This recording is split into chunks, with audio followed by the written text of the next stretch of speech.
Hello बच्चों, मेरा नाम है ममता मुंड। मेरा चैनल हिंदी पाठमाला विथ ममता में आप सभी का स्वागत है। आज मैं अंकुर हिंदी पाठमाला, ये रहा अंकुर हिंदी पाठमाला कक्षा 8 क्लास 8 का ये चैप्टर नंबर है 8। चैप्टर का नाम है जहाँ तीन महासागर मिलते हैं। इसका आज मैं एक्सप्लेनेशन करूँगी और पेज नंबर है 60। अगर फर्स्ट टाइम इस चैनल में आए तो हिंदी पाठमाला विथ ममता चैनल को सब्सक्राइब कर देना और इस वीडियो को भी लाइक और शेयर कर देना। तो चलो स्टार्ट करते हैं। जहाँ तीन महासागर मिलते हैं, महासागर यानी कि ओशंस, जो 5 महासागर जो हैं पूरे वर्ल्ड में। भारत भूमि की तीर्थ स्थलों के भूमि भी कहा जाता है। भारत भूमि को तीर्थ मतलब ये जो पर्यटन स्थल भी यहाँ पे तीर्थ मतलब एक तीर्थ स्थान भी है भारत। सभी प्रकार तीर्थ यात्री यहाँ पे आते हैं तीर्थ करने के लिए। रिलीजियस प्लेस है ये भारत। इसका कण कण में पौराणिक आख्यान सुनाता है। इसका जो कण कण मतलब यहाँ पे पौराणिक मतलब माइथोलॉजिकल स्टोरीज बहुत सारा है, भरपूर है भारत में। प्रकृति का बरद हस्त इसके मस्तक पर सदा शोभायमान रहता है। भारत के सुंदर दक्षिण में स्थित ऐसा ही एक स्थल है कन्याकुमारी। भारत के जो अंतिम स्थान है उसको कहते हैं कन्याकुमारी। वो एक पर्यटन स्थल है। बहुत सारे पिलग्रिमेज बहुत सारे पर्यटन ट्रेवलर्स लोग यहाँ पे आते हैं और यहाँ एक बहुत ही अच्छा स्थान है ये कन्याकुमारी, दक्षिण भारत का। तो चलो स्टार्ट करते हैं। भारत भूमि के सबसे दक्षिण बिंदु पर स्थित कन्याकुमारी न केवल एक तीर्थ स्थान है बल्कि देशी विदेशी सैलानियों का एक बड़ा पर्यटन स्थल भी है।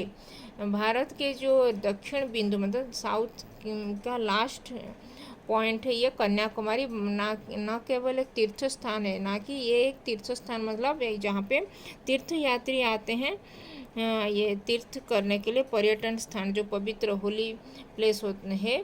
न केवल ये तीर्थ स्थान है बल्कि ये देश विदेश से भी बहुत सारे ट्रैवलर्स, बहुत सारे सैलानियाँ मतलब बहुत सारे ये सैलानियाँ ट्रैवलर्स लोग आते हैं यहाँ पे। पर्यटन के दृष्टि से भी ये कन्याकुमारी एक पर्यटन स्थल है बोल के लिखा गया है। देश के मानचित्र के अंतिम छोर पर स्थित होने के कारण अधिकांश लोग इसे देखने की इच्छा रखते हैं।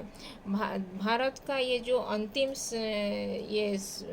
मानचित्र जो इंडिया मैप के जो लास्ट पॉइंट है ये कन्याकुमारी। इसीलिए सब लोग, ज़्यादातर लोग ये कन्याकुमारी देखने के लिए आते हैं, देश विदेश से बहुत सारे लोग।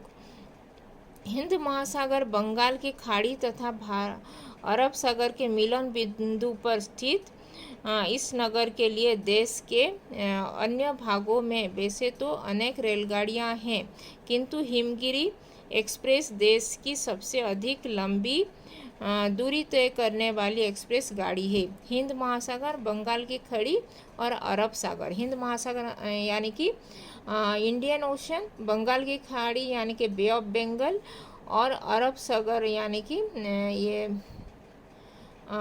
अरब सी, जो अरबियन सी, इस के मिलन बिंदु, इस तीनों महासागर के मिलन बिंदु मतलब जहाँ पे मिले हैं ये तीन महासागर, वहाँ पे ये स्थित है कन्याकुमारी।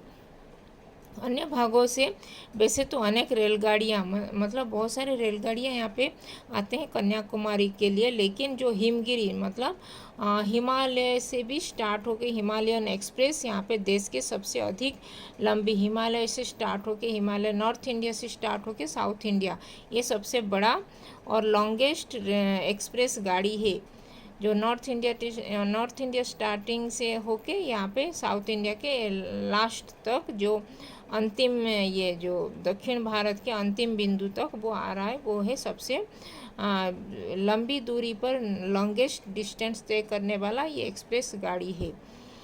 तमिलनाडु प्रांत में स्थित कन्याकुमारी के दूरी केरल को राजधानी तिरुवनंतपुरम से 80 किलोमीटर है। मतलब तमिलनाडु के राजधानी ये तमिलनाडु ये जो स्टेट है वहाँ पे ही स्थित है कन्याकुमारी।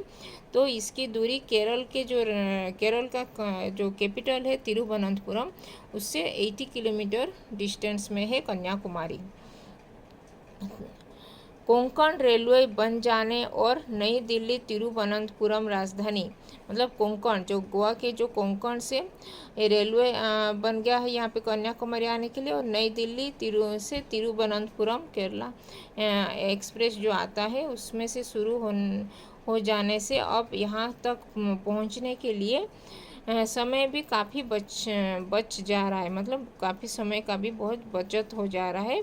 ये जो इतने सारे एक्सप्रेस आ रहे हैं कन्याकुमारी के लिए, इससे पर्यटकों की संख्या में भी अभूतपूर्व वृद्धि हुई है। इसीलिए बहुत सारे ये जो ट्रेवलर्स लोग भी यहाँ पे आते हैं ये कन्याकुमारी को विजिट करने के लिए। वैसे तिरुवनंतपुरम से कन्याकुमारी के लिए अनेक गाड़ियाँ हैं। तिरुवनंतपुरम यानी कि केरला से ये कन्याकुमारी आने के लिए बहुत सारी गाड़ियाँ भी है। ये ट्रांसपोर्ट बहुत सारे रोड ट्रांसपोर्ट भी है, किंतु 15 मिनट के बाद अंतर्जातीय बस सेवाएं भी हैं। 15 मिनट के ये शेड्यूल में भी वो बहुत सारे बसेस भी यहाँ पे आते हैं। रोड ट्रांसपोर्ट से भी बहुत सारे बस अवेलेबल है। सामान्यतः पर्यटक यदि बस से कन्याकुमारी जाते हैं तो लौटते समय पे रेलगाड़ी में यात्रा करना पसंद करते हैं। यदि कोई लोग ये बस ट्रांसपोर्ट रोड ट्रांसपोर्ट से आने के टाइम में कन्याकुमारी आते तो जाने के टाइम में वो लोग रेलगाड़ी ये रेल में ट्रेन में यात्रा करना प्रिफर करते हैं, क्योंकि दोनों के मार्ग अलग अलग होने के कारण अनेक प्रकार के प्राकृतिक दृश्यों का देखने का अवसर भी मिल जाता है। इसीलिए वो जो रोड ट्रांसपोर्ट में आते हैं उनको एक सीनरी देखने के लिए मिलता है, और जाने के टाइम में जो ट्रेन में जाते हैं अगर तो दूसरे ये रूट में जाता है वो ट्रेन, तो इसीलिए उनको दूसरा ये सीनरी भी उनको देखने के लिए जो उनके वे में जो सीनरी सीनिक ब्यूटी जो आता है वो लोग भी वो देख पाते हैं। इसीलिए वो आने के टाइम में रोड ट्रांसपोर्ट प्रीफर करते हैं और जाने के टाइम में ट्रेन में जाना पसंद करते हैं।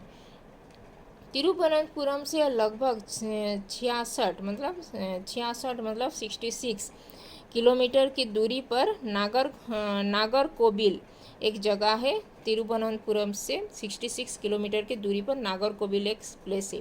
कन्याकुमारी जाने से पूर्व पर्यटक यहाँ विश्राम करना पसंद करते हैं।